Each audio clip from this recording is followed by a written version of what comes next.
तहस नहस कर दिया। रोशन आनंद आज फूट फूट कर रो रहे होंगे। बेल मिल गई है, लेकिन क्या बेल क्यों? अब बेल जो मिली है तो वो अपने भाई को ढूंढेंगे, लेकिन वो भाई अब जीवित नहीं है। गलती किसकी है, समझने की जरूरत है। एक छोटे से विवाद ने एक घर में आग लगा दी। कोई भी तरह का पेशेंट था तो उसकी कहीं न कहीं सही तरीके से उनका ख्याल रखा जा सकता था। प्रिंस यादव को नेपाल में अपने दोस्तों के साथ ना जाके अपनी फैमिली के साथ जाना चाहिए था, ताकि उनकी देखभाल अच्छे तरीके से हो पाए। और वो अगर मेंटल टेंशन में थे, ये उनके दोस्त कह रहे हैं, मैं नहीं कह रही। मैं नहीं जानती कौन सही कौन गलत, लेकिन उनके दोस्तों का बयान है कि वो मेंटल टेंशन में थे।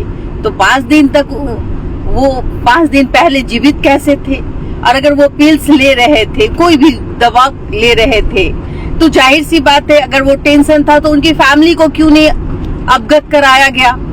ये सबसे बड़ा सवाल है कि अगर आप कहीं घूमने भी जाते, अगर आपके पेट में दर्द होता है तो तुरंत हम हॉस्पिटल पहुंचते हैं या फिर हम घर की ओर रुख करते हैं। लेकिन कहीं ना कहीं सिर्फ इस इतनी सी जबकि उनके ऊपर अगर कोई मेंटल टेंशन है, ऑफ कोर्स होना चाहिए, क्योंकि भाई जेल में है और वो भाई कहते हैं कि राम लक्ष्मण की जोड़ी है। और कहीं ना कहीं रोशन आनंद सर जो है वो राम थे और भाई लक्ष्मण, और आज वो हमारे बीच नहीं है।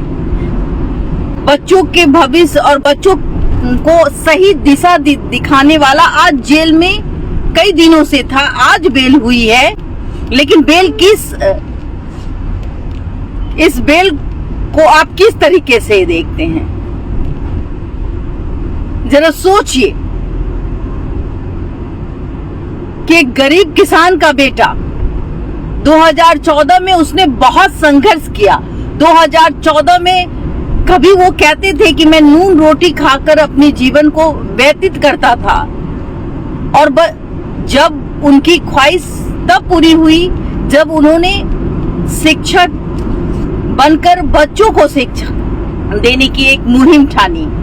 और लगातार संघर्ष के बाद बच्चों की उम्मीद जो है, जब वो सरकारी नौकरी उनको मिलने लगी है, तो एक उम्मीद जो है बिहार के बच्चों को लगा कि रोशन आनंद सर वो रोशनी है जो दूसरों के घर में रोशनी दे सकते हैं। लेकिन ऐसा नहीं हुआ। बहुत जल्द जो दूसरों को रोशनी दे रहा था, उनके घर में अंधेरा हो गया। एक भाई जो साथ साथ अपनी जिंदगी जीना चाहता था अपने भाई के साथ, उसने अपनी जिंदगी तक नहीं देखी होगी सही से, लेकिन क्या हुआ? किसी कंट्रोवर्सी में हमने नहीं देखा आज तक रोशन आनंद को। किसी भी ऐसे मामले में हमने उन्हें बात करते हुए नहीं सुना। सिर्फ बच्चों को पढ़ाने के अलावा उनकी नौकरी कैसे लगी, रात भर बच्चों को ऑनलाइन पढ़ाना, ये अपने आप में एक बिहार का बेटा एक बिहार को नई दिशा दिखा रहा था। और बिहार के बच्चे सरकारी जॉब ले रहे थे। इसी बीच एक विवाद ने उनके घर को अंधेरा कर दिया। आज उनके घर में हजारों की संख्या में लोग जुटे हैं। क्या कभी कल्पना की जा सकती है कि एक शिक्षक इस तरीके से टूट जाएगा? एक शिक्षक अपने माता पिता के आंखों में आंसू देख पाएगा? ये एक मार्मिक दृश्य है। मैं कुछ नहीं कह सकती। मैं भी इस तरीके से जाना, इतने कम उम्र में एक लड़का नेपाल जाता है, वो अपने भाई के बेल के लिए छटपटाता है क्योंकि उसे वो निर्दोष है। ये लोग कहते हैं उसे फंसाया जा रहा था।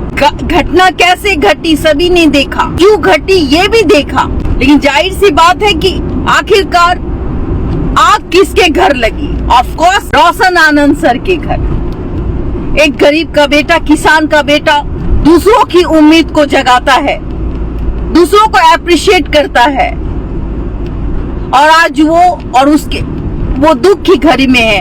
हमें उनका साथ देना चाहिए, हमें उनको ढाढ़स बनाना चाहिए। अभी इस घड़ी में हम भगवान से प्रार्थना करते हैं कि भगवान उनको सैनिक की शक्ति दे, क्योंकि उनका एक लाडला भाई उनके आंखों से ओझल हो गया है। उसने कभी नहीं सोचा होगा कि हमारे जीवन में ये दिन आए। आप भी नहीं सोचते, मैं भी नहीं सोचती। ये सुनकर दिल दहलता है कि किसी के परिवार में ऐसी घटनाएं ना घटी। आज उनके घर सहरसा में मातम पसरा हुआ है। माँ की स्थिति बद से बदतर है, पिता फूट फूट कर रो रहे होंगे। मैं बस यही कहूंगी कि बेल तो मिल गई, लेकिन सजा भाई को मिली। आज कोर्ट ने बेल दे दिया, लेकिन सजा उस शख्स को मिली जिसे पता ही नहीं। मैं बोल नहीं पा रही हूँ। जब मैंने सुना तो मुझे बहुत तकलीफ हुई। मुझे लगा कि मैं आप लोगों से बातें करूं कि बिहार का बेटा है वो, हमें इस दुख की घड़ी में उसका साथ देना चाहिए। लोग कहते हैं कि यादवों के प्रति सरकार जो है वो निष्पक्ष नहीं रहती, लेकिन मैं कहूंगी कि नहीं, ये यादव नहीं है, एक मानवता है। हमारे समाज का वो बच्चा है रोशन आनंद सर, हमारे समाज का वो शिक्षक है जो सही का आईना दिखाता है अपने बच्चों को। वो उनके जो गरीब बच्चे, जो किसान है, जो मुफ्त में उनके यहाँ पढ़ते हैं। मैंने एक जिस तरीके से उनका इंटरव्यू किया था बच्चों का, उन्होंने कहा कि मैम पैसे नहीं रहते, फ्री में पढ़ाते हैं। तो ये सबसे बड़ा बात है कि हमारे बिहार में कोई एक ऐसा शिक्षक तो है जो बच्चों को फ्री में पढ़ाता है, उसको बेरोजगार नहीं बनाता, उसको रोजगार देता है, उसके माँ बाप के सपने पूरे करते हैं। वो है रोशन आनंद सर, जिसने अपनी जिंदगी में सिर्फ दूसरों को नौकरी दिलाई है। वो है रोशन आनंद सर, और आज उनके घर में दुखों का पहाड़ टूटा हुआ है। आप उनके इस दुख के घड़ी में उनके साथ है तो हमें कमेंट जरूर कीजिएगा। और मैं वहीं जा रही हूँ। बस मैं यही कहूंगी कि हम और हमारे बिहार के लोग, तमाम लोग रोशन आनंद सर के साथ हैं। फिलहाल आप क्या सोच रहे हैं हमें जरूर बताइएगा। मैं आपकी दोस्त, आपकी होस्ट बबीता मिश्रा। तमाम खबरों को देखने के लिए हमारे चैनल को फॉलो, सब्सक्राइब करना ना भूलें। धन्यवाद।